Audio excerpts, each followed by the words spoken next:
Hello kids, my name is Shreya and today I have another story for you.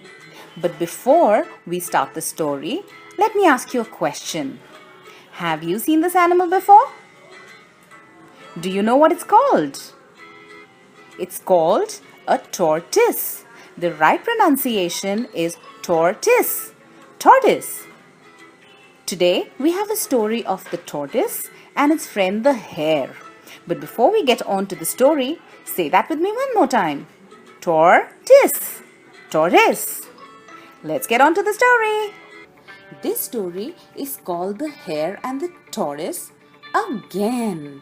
No, this is not the old story that we've all heard about the race between the hare and the tortoise, but it's the same people again. This new story has been brought to you by Venkatramana Gowda and the illustrations are by Padmanabh. And the storytelling is brought to you by your favorite Talking Cupcakes. Do you remember the great race between the hare and the tortoise? For a long time, no one in the entire kingdom could talk about anything but the great race and its two contestants. We all know that the rabbit was defeated because he was lazy and overconfident. We know that the tortoise won the race because he was slow and steady. The forest animals knew this too and continued to respect both creatures equally. Even the two competitors remained friends. The tortoise did not assume airs because he had won, and the hare, realizing he had been defeated fair and square, bore the tortoise no grudges. Many months passed. The king of the jungle where the hare and the tortoise lived had some important matters to discuss with the king of the neighboring jungle. But the first king could not leave his jungle just then. He decided instead to send the hare and the tortoise to the neighboring king as his representatives.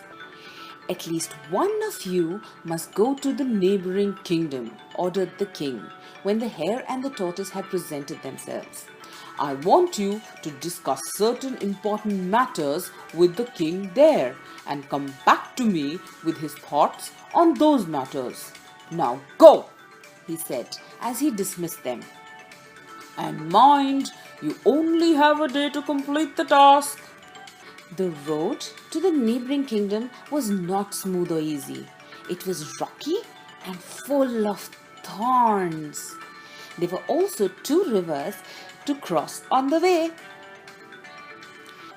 After some thought, both the hare and the tortoise realized that neither of them could complete the task alone. They had to travel together. The plan was for the hare to carry the tortoise over the thorny parts of the route and for the tortoise to carry the hare across the two rivers.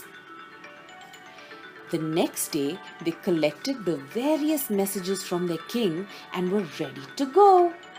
The hare made short work of the thorny parts of the route with his giant loping strides, while the tortoise held on for dear life.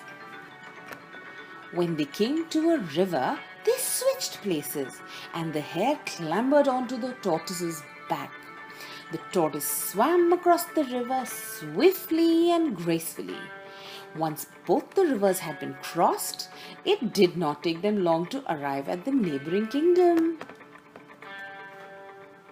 After an extensive discussions with the neighboring king on all the matters raised by their own king, the hare and the tortoise were ready to leave.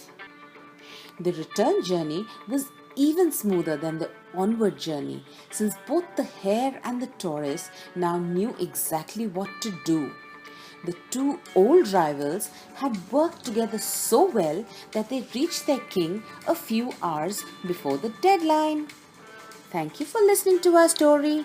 Did you like it? If you did, please do give us a thumbs up. And if you haven't already done so, don't you forget to subscribe. Bye bye for now.